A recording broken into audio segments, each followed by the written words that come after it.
This is Beyond the Verdict. I'm John Horford with Marion Cook and Christina Broward County Caprone.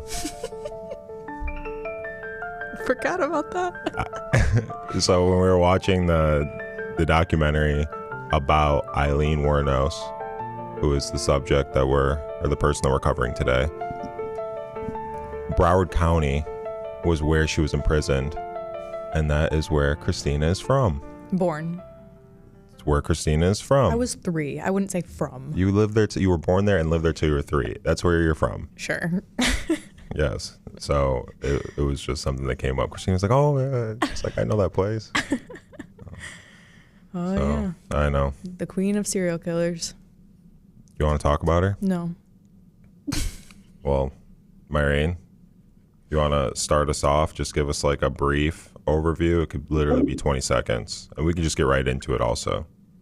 Yeah, so Aileen Wuornos was basically an American serial killer. She killed at least 7 men that we know of, and the likelihood is that number was higher.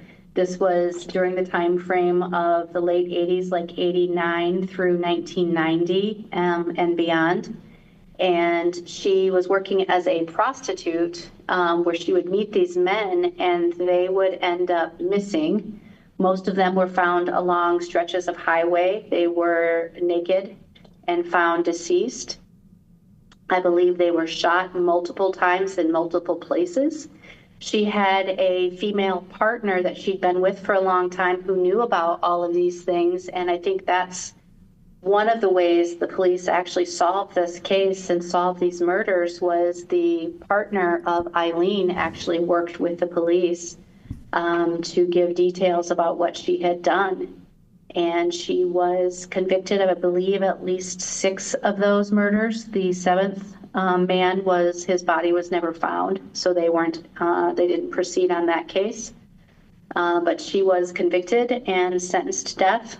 She spent 10 years on death row and was executed, I believe, by the state of Florida in 2002. That was excellent. That was great. So let's go to the beginning. So what made Aileen? So Her upbringing. yeah. So we want to talk about her. Obviously, we want to talk about her upbringing. Yeah. So she was severely abused physically and sexually. She was homeless. Adopted by her grandparents. Yeah. And then was impregnated by her grandfather's friend. Yes. At 14. And then gave the baby up for adoption. Correct. Yeah. And then left. And then her grandmother passed away at 15, and she left on her own and just became a prostitute to get by and travel and figure out where she wanted to go, pretty much.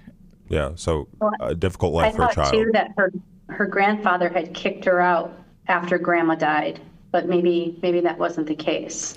Yeah, it was weird because in the documentary, I felt like she was actually defending her grandfather in the beginning. I felt like she said he was so sweet, and he was, then he accidentally hit her in the face with a belt one time. That was the only thing she said, but she was still defending him. But then other accounts of like childhood friends said that he was like a raging alcoholic and it was not a healthy environment. So yeah, I'm not entirely sure why, if she left or if she was kicked out or what that relationship was really like.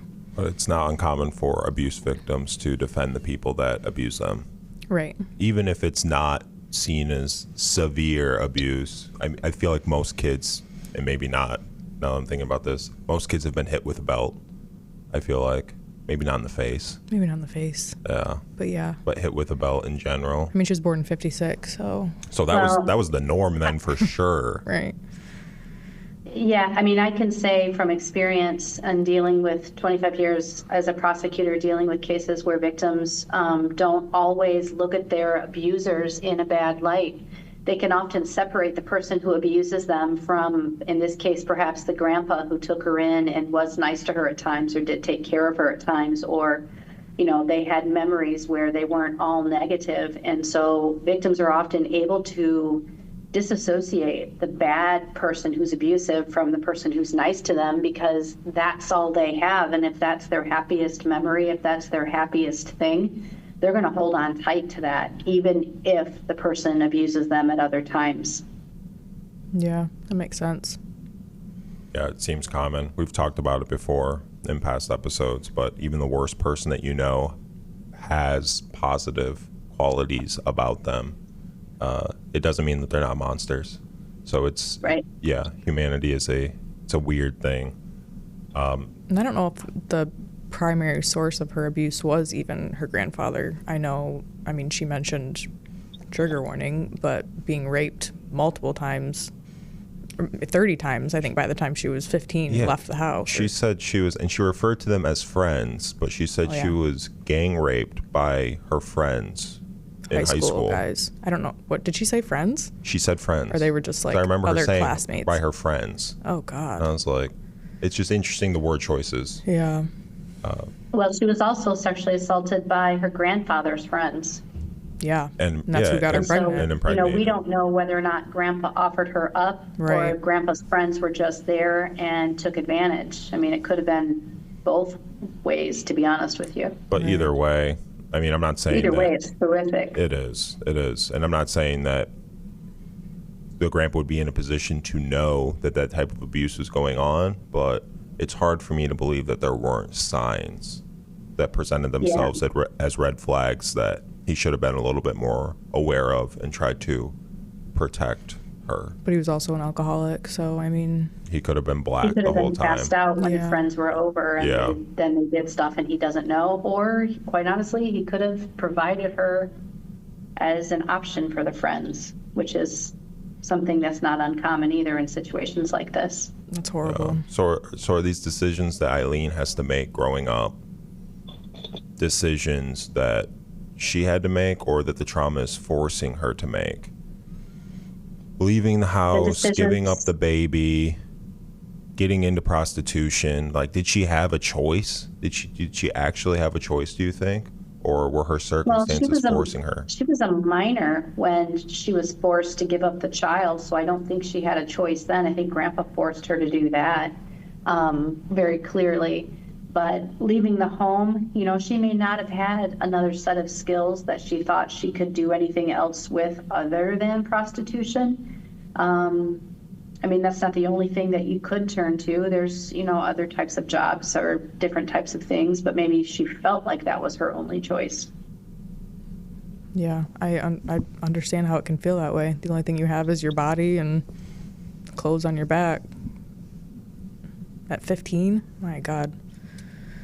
It's extremely difficult to even wrap your mind around, but it's not even an isolated incident. I mean, there are probably countless people who at 15 or younger had to get into that sort of profession to try to survive.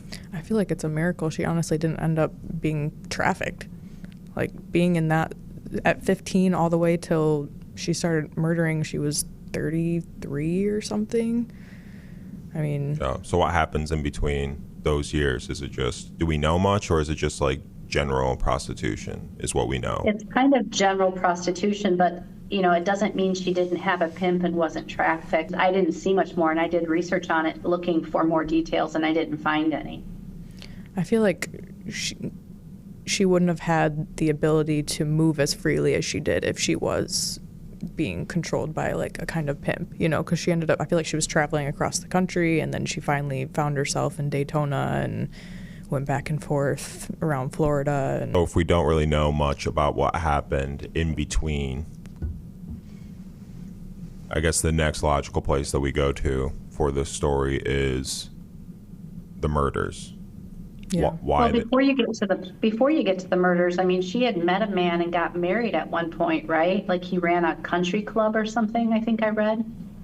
I remember her saying she dated a couple guys. I don't remember her saying she got married, but I could be wrong. I could have just overlooked that. I thought that was in some of the research that I did. They weren't married very long. It was like 1 year or less than a year. It was probably less than a year, because it was like date of marriage, date of divorce was the same year. And then it seemed like after that, she had met her partner. Her partner was a bartender, I believe, at one of the bars that she frequented. And it was said that Aileen would prostitute herself to support them both. And the killings, I think, started shortly thereafter. And the partner knew about the prostitution, was okay with it? It seemed like it, yeah. So they start dating. The killings start shortly thereafter. Do you believe the story that Aileen told about why the killings began? You know, she told a story that she killed these people because they had brutally beaten and raped her. But it was the same story for all of the men, and it didn't differentiate. So maybe somewhere in her mind along the way, somebody had done that to her, and she decided that it was basically all men, all of the people who picked her up as a prostitute, she was going to do this to. But from everything that I read, I didn't see that she could differentiate what each one did separately. It was all very generalized. And so in my experience, that would lead me to believe that she actually kind of was seeking out these men to get back at them, maybe for the one who had raped her at some point in time. And she was basically seeking some sort of retribution against all men, is what it seemed like to me. Yeah. And I just want to clarify, I mean, it was a lot more than, like, and I know you're saying, when you say the one that had, you're referring to like a hypothetical client that she probably had somewhere along the way. But I mean, she was raped at least 30, 40, 50 times in her life, right? I mean, she said like 30 by high school. That's what she says. Yeah, that's what so you don't believe that? I'm not saying I don't believe that, but in my job, I have to look at some sort of evidence for all of those things. And so her saying it is one thing, backing it up with evidence is another. So I love that you said that, because the prosecutor said something similar to that in this case when it came to Richard Mallory. And they had access to proof that Mallory had a history and had gone to prison for sexual assault and for being violent. But they didn't use that evidence for some reason in the case, and it was brought up by a news reporter afterwards, and the prosecutor essentially said something to the effect of, yeah, we don't really care, like it doesn't matter that he even had a history, because it does matter. It does tremendously. Correct. It does. This is one of those things where you can't always get that evidence in, no matter how relevant you and I may think it is.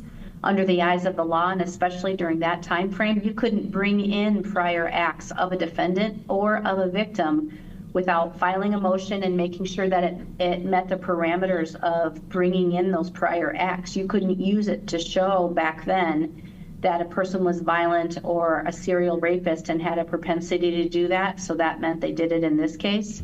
It wasn't allowed. I think my issue with the situation was that that's not the argument the prosecutor made when he was being interviewed by the woman in the documentary. He basically was just like, we had access to that. He was like, there was no proof anywhere that Richard Mallory, was a violent individual or had a history of doing this type of thing. And the reporter was like, I looked for like 5 minutes, like through your files, and found it, like me by myself. She's like, how could you not have found this or had access to it? And he was like, well, I don't think it really matters anyway. Like, that's how he treated the situation. It wasn't like, oh, well, had we had known, or it was just like, who cares? Yeah. Well, I'm just telling you how the law works. I can't say what he said or why he didn't. But he didn't say that. But he didn't say, well, according to the law, he was just like, he tried to defend his staff at first. And then she was like, I literally got this from your people. And then he was just like, oh, well, who cares anyway? Like, she's a killer and she deserves what she got. Well, I don't agree with that position, but what I'm telling you is the law doesn't always let us bring it in. Whether he said it or not, that's how the law works. Yeah, I'm curious if you think what you think about how this trial went out, because they didn't let that evidence in, but they were able to use all the other murders and the patterns of the crimes she had confessed to in the case of her and the murder of Richard Mallory. Did they try all of those murders at the same time? No. They were just trying Richard Mallory, and the judge ended up just letting the prosecutor bring in all the confessions and all the other. Yeah, I thought that was super interesting. So admissions by a defendant, we call that an admission by a party opponent, are fair game. They're able to come in without filing motions or different kinds of things. But the defense in that case would have wanted to try to bring in the fact that Mallory had this prior history. So it wouldn't have been the prosecutor who would have had to file that motion. It would have been the defense who could have filed that motion, and maybe they didn't do that either. No, I guess they tried to. Okay. Yeah, they tried to, and for whatever reason, they weren't able to. So that goes back to what I said in the very beginning, is the law generally didn't always let you bring stuff like that in, whether it was against the defendant or against the victim. But it seems flawed if the prosecution's main argument for Richard Mallory not having done what Aileen claims is that he does not have a history of doing these types of things. So that just doesn't make any sense to me, personally. You know what? I can't comment anymore on what the prosecutor did or didn't do. It's not me. I'm just telling you what the law says. Yeah. But my question would be this: what order was Mallory's murder in the 7 she committed? Was it toward the beginning or toward the end? The first. Yeah, I thought it was the first. He was the first, and she was testifying on the court, and she did say, because I went kind of back and forth throughout the whole documentary. Her testimony, she said he raped her and gave details. It was pretty brutal, and extremely graphic. Yeah, and then by the end, 10 years after she was about to be executed, basically, she gave an interview, and she basically said that she didn't know what she was confessing to, and she wasn't accurate, and she was withdrawing or something. But she said at the end that he did rape her, but the other ones didn't. One assaulted her. Yeah. Richard Mallory did rape her, and it kind of like set off this chain reaction. I thought she said the first 2 did, and then after that she said the third one was a drug addict, and she didn't like that. Right. So then she killed him, and then yeah. from there it was just kind of she had like it was snapped. Yep, it was like retribution for all the previous rapes. Yes. And she said that once she killed the first 2, she said she wasn't going to go to prison for killing those kind of scumbags or something, or be put to death for that. So then she went on like the spree of killing the rest of them. Yeah. Yeah. Well, that's what I said in the beginning. You know, there was somebody who'd done this, and whether it was Mallory or even somebody before that, but it gave her that sense of, now I need to get back at these people for doing these things to me. And just like I said, and you just said it too, Christina, then she did it as sort of a retribution to all men, and looked at it that way. Yeah, and she admitted to that at the end before. Yeah. But I wonder, because she did appeal for those 10 years.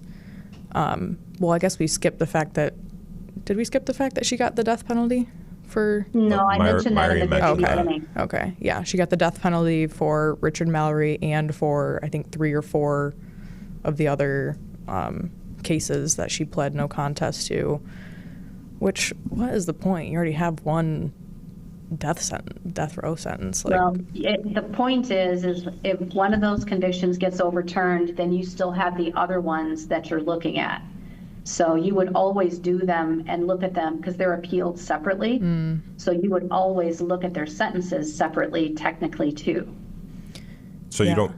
Oh, go ahead. No, go ahead. I was going to say, so you're not buying... I understand for several of them, she admitted to just doing it as an act of retribution. But you're not buying the self-defense For claims? the first one? For the first couple. Oh, yeah. I'm not saying I'm not buying it or buying it with regard to Well, I'm Mallory. asking both of you. Like, I'm not. It's not like we're not interrogating you, Myrene. We're just having a conversation. Like, so I'm asking both of you. Oh, I know you're not, because it would go a very different route. Oh. Those tables would be turned very quickly. Oh. Well, then maybe we need to do that someday. I'm scared. I'm not saying that I believe it or don't believe it, but the further murders after Mallory were done, in my opinion, because she was getting back at all men. That was her way to, I don't know, find retribution. That's the only thing I can come up with. I think she had a very hard childhood. She had a very hard upbringing. She'd been sexually abused, she said, by a lot of different people, including those that should have been protective of her, her family, her grandfather, his friends, her friends. Well, I don't know that the grandfather sexually abused her. But let me just finish this thought. That in and of itself doesn't necessarily mean that that person should then go out and do bad things, or it doesn't give them a pass to go out and do bad things.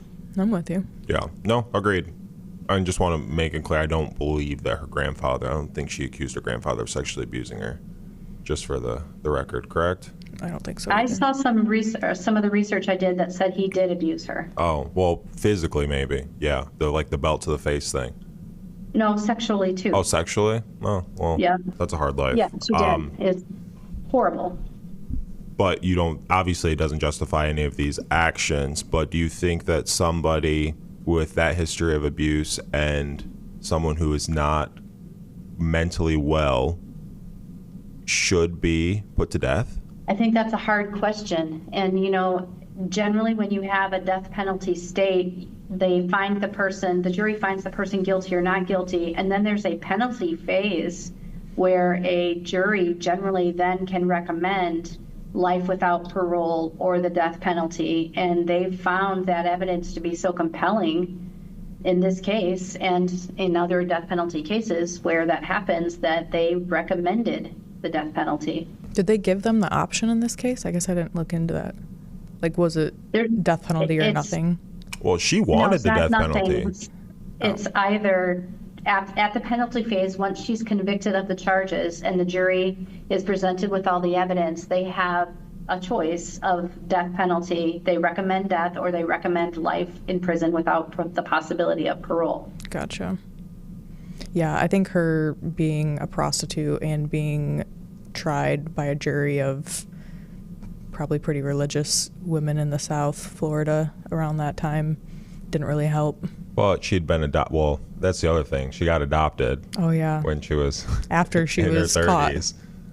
Caught. Yeah, after she was caught, and her adoptive parents were extremely religious, and she converted and gave herself to Christ and all of that.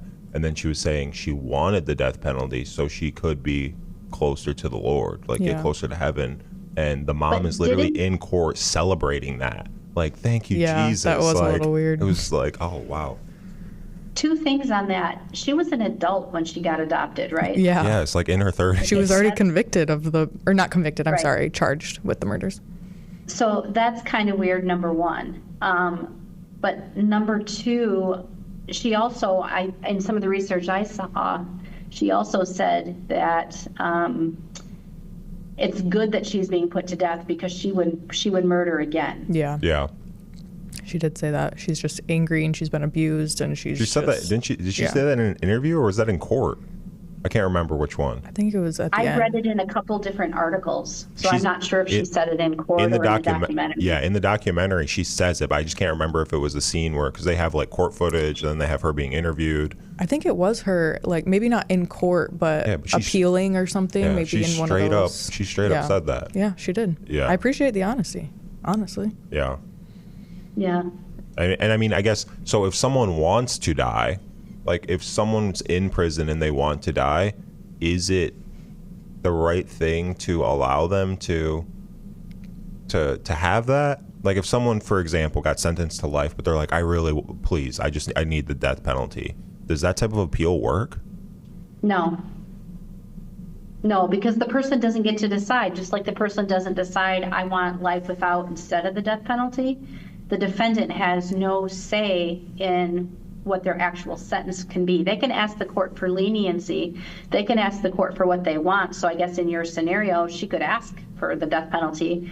But once she is sentenced by the court, that is the final say unless the appeals courts overturn it. And there is no further letting the defendant make that decision. Yeah. And I guess if you really want to die that badly and they don't sentence you to death, you can kill yourself.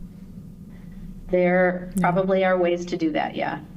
Yeah, there are a lot of ways to do that. I know it didn't really matter in the end, but Maureen, do you think in the case of the death of Richard Mallory, if the evidence of his history was admitted and I guess, I don't know, I was going to say, and the evidence of, oh my gosh, sorry, I'm blanking.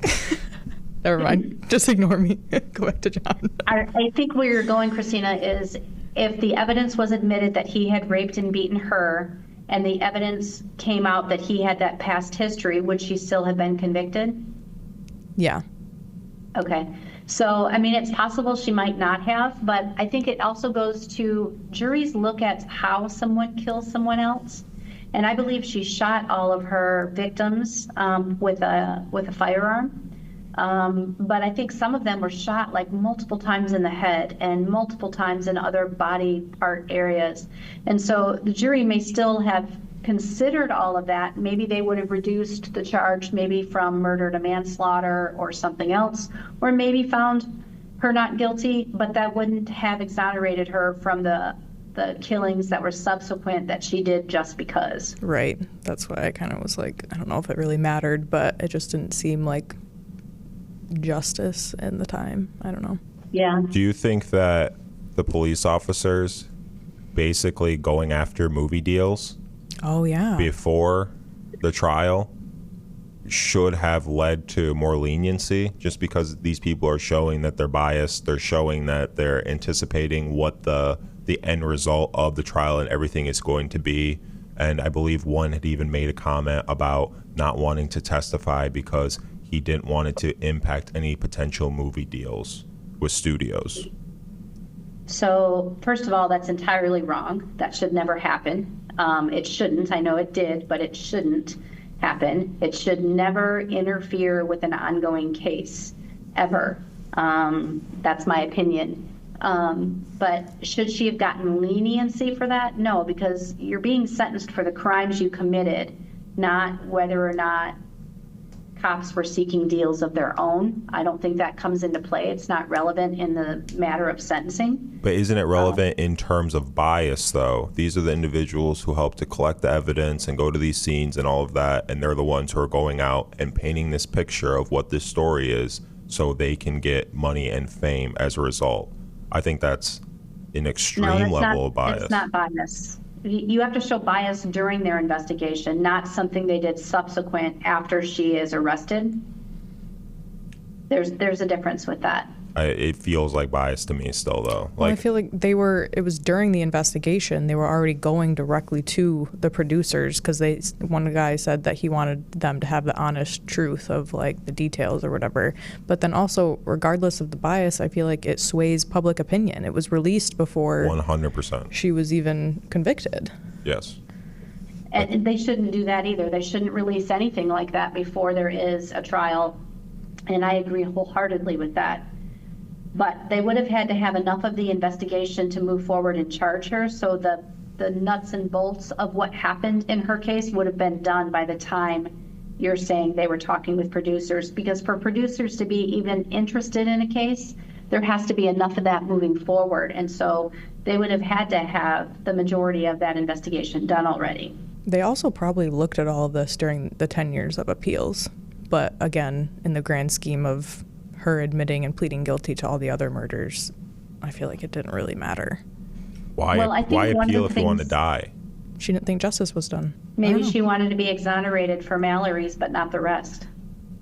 Yeah. Do you think that's fair? What? That she wanted that, or that should happen? Do you think it would have been justice for her to be exonerated specifically for the Mallory murder just because he was so brutal? And at the time, even though this was the prosecution's main argument, was that Mallory didn't have a history of that type of behavior, it comes out actually he does have a history of this type of behavior and went to prison for it. Would it have been justice for her to be exonerated in that specific instance? I think that's a hard thing to say because I just don't know that I have enough information to give you my full opinion on that. I don't know.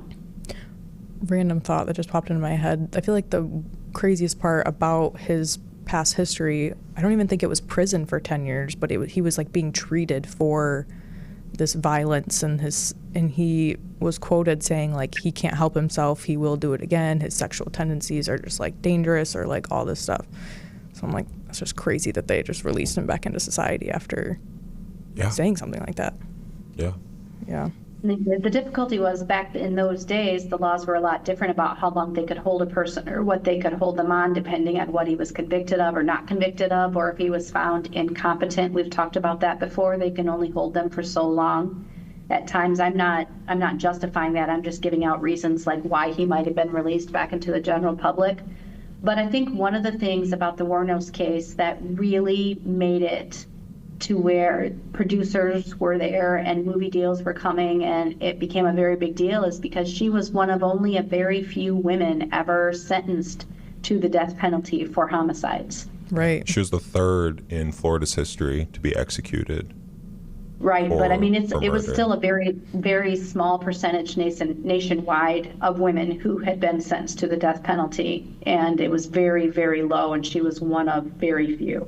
Yeah, And I think being third is, I mean, I think that shows that it's very few. And she was I mean nationally, John, not just in Florida. Yeah, but I mean, if a state with a population as large as Florida has only had 3, I mean, you can just like make the assumption that like it's not very common, like even nationally, for women to be executed for murders.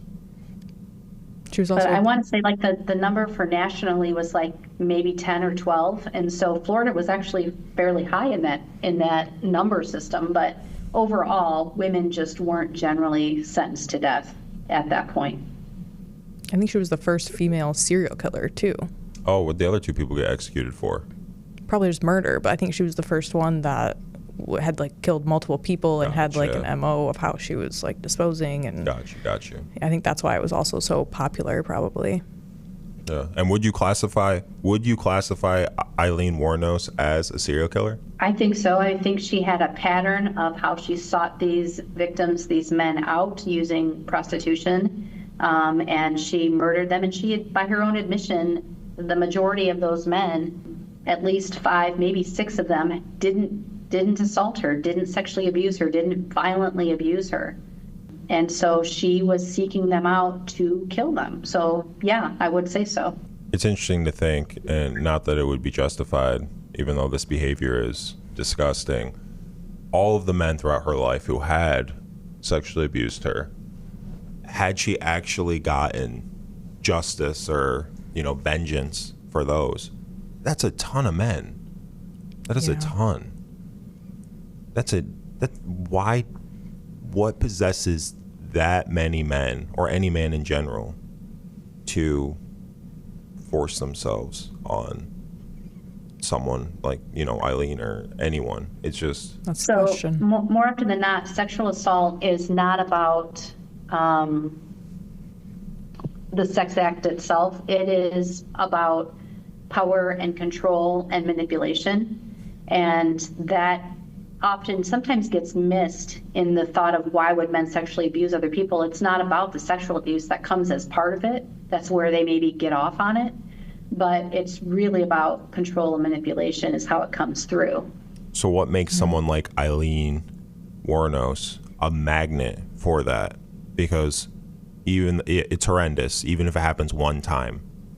She was raped dozens of times by dozens of different men. Why? Most people don't experience that, I don't believe. And if I'm wrong, please correct me. They don't experience that, but you're also taking the word of an admitted serial killer as she'd been raped that many times. So you don't believe that she had been? I'm not saying that, but what I'm saying is there's not necessarily... Oh, go ahead, Myron. There's not necessarily evidence to show all those prior rapes other than what she says. And if you think about it from both sides of that coin, is it possible she was raped by that many people? Yes, it is. Is it also possible that she wanted to make herself seem like a victim and give an excuse for why she did what she did? Maybe. I'm not saying one way or the other is exactly right. I'm saying I can see both sides of that coin. And I think that's fair. I think it's hard when we we look at any person who's been convicted of a crime, whether it is Aileen Wuornos, it's the Menendez brothers, it's anybody who's ever been convicted. and look at, are they saying what they're saying because it really happened? Are they saying what they're saying because some of it happened and they're embellishing a little more? Or are they saying what they're saying to make themselves look like a victim and maybe get some sympathy somewhere along the way? I mean, I think overall, all of those scenarios are plausible. Yeah. We can say this, though. She claims dozens and dozens of people had raped her throughout her life. But we know that her grandfather's friend did rape her and impregnate her, and she had to give that baby up for adoption. And just based on his history, we can assume that Richard Mallory raped her and threatened to kill her, like she had said. At the very least. For whatever reason, when she's telling these stories, I believe that it happened. Like, she says it so, it's just the way she says it. I don't know, something about it, so casually. Even the friends thing in high school, she's like, she almost made it seem like it was normal. She was like, yeah, you know, a bunch of my friends in high school, you know, guys, they all raped me. And I was just one like, of her interviewers was like, I'm so sorry about that. And she was like, oh, whatever. She's like, I brush it off. I'm tough. It made me tough. Exactly. I think she was, circling back to your question that I forgot. It's okay. I think she was vulnerable. She was 15. I mean, that's after she left the house. Yeah. She had already been abused. You're emotionally probably just a vulnerable person, and you're putting your body out there. Sex workers aren't really protected by officers as much, you know, and you're just in a vulnerable position. You're at the will of these men that you are paying you. Yeah, that's just a horrible combination. But do you think it's possible she could have tried to seek a different life? Like when she met her female partner that she ended up in a relationship with for years, she was a bartender. Do you think Aileen could have changed her profession, you know, and tried a different route? Yeah, I did want to circle back to that, because I think she did try. I think she did get a normal job at one point in Daytona when she was with that girlfriend. There was a point, most of it was spent prostituting for sure, but I think she did get some kind of job at some point. But yeah, I just don't think she had the support or maybe the resources to like figure out what she could do, you know, besides that. I think that's really common in general, even for people who aren't in traumatically abusive situations. If you don't have the support system, if you don't have access to the resources, and if you just don't have, some people are just more intelligent than other people as well. Right, the knowledge. And they can just figure things out better, or they connect with people better. And those are all advantages that people can use to better their lives. It doesn't seem like Aileen, I mean, even though she survived all of this, I mean, that's a difficult life to survive and even make it to the point that she made it to. Yeah. Like, it's commendable in itself. Her death row, another death row inmate was in the end of that documentary and just said that she had the maturity of like a child. Like, she never really grew up. Yeah, but that's when she started to be abused. I mean, right. I feel like it stunts a lot of people who are severely abused. And it wasn't, and I know she blew it off, but I don't know. Like you said, she had the emotional maturity in some cases of a child, but she had been severely abused since childhood. Yeah. You know, I will add, you know, you said that she seemed so believable and so credible, I think, when she was talking about the things that happened to her. You know, in my experience, I have cross-examined defendants who've taken the stand and seemed so believable and believed their own story so much it sounded good, but for the fact I had a plethora of DNA evidence or other evidence or video evidence of them actually committing the crimes. People can make themselves believe it if they want to. That's how people pass polygraphs sometimes, because they make themselves believe, I didn't do anything that was bad. I was doing it to help somebody. I was doing it to protect the next prostitute, whatever it may be. And they can sound very believable because they believe what they're saying. It doesn't necessarily mean it's true, though. Yeah, I remember her girlfriend, I can't remember how to say her name, that ended up getting her to confess, said that she wanted to do that because she knew Aileen would lie her way out of it. Like, she would get out of it, and she didn't think that was justice. She thought she deserved to go away for it. But then I think to your point, just her being believable in the interviews, she's already been convicted at that point, and she's on death row for all, like, she's not getting off of death row at this point, you know. Correct. Like so outside of public perception, she Right. has no motivation. which public no perception reason. might be enough for some people, but But that is a big motivation, is public perception on her. That's the only thing she has left. yeah. And if she can sway that even a little bit, maybe people will write to her. Maybe people will befriend her. And maybe she didn't feel like she had a lot of friends, or she had people who cared about her. And now suddenly we know from experience in other cases that the general public likes to contact serial killers. They like to contact people in prison. They marry them sometimes. And so maybe she was seeking it for that reason, to sway anybody who might befriend her before her death sentence gets carried out. Yeah. Was Aileen evil, or was she what her history had made her into? I think she even said that she was evil. She may not have used that word evil, but she was damaged to the point where she would just murder and she couldn't stop.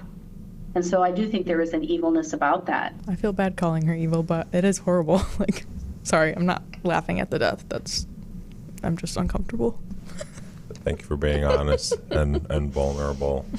And speaking of people being vulnerable, what is her story? What is Aileen Wuornos' story tell us about how we treat people that are abuse survivors and trauma survivors? I don't know. Do we believe people?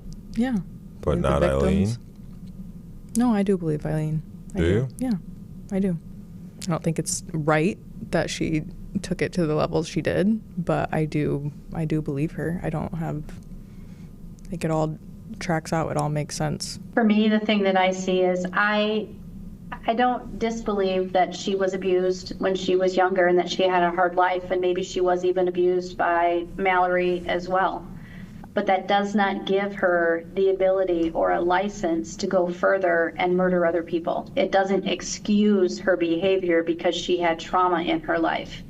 I've seen many, many, many cases over the years. I know many people who have been victimized and they don't go out and do these kinds of things.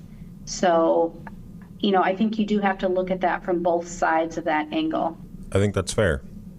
I think it's fair. It doesn't justify any of her actions, but we also have to take in consideration that she was probably mentally ill at this point. She had been severely abused and traumatized, and I guess I just feel bad because I wish we would take getting those people the support that they need, and just people in general.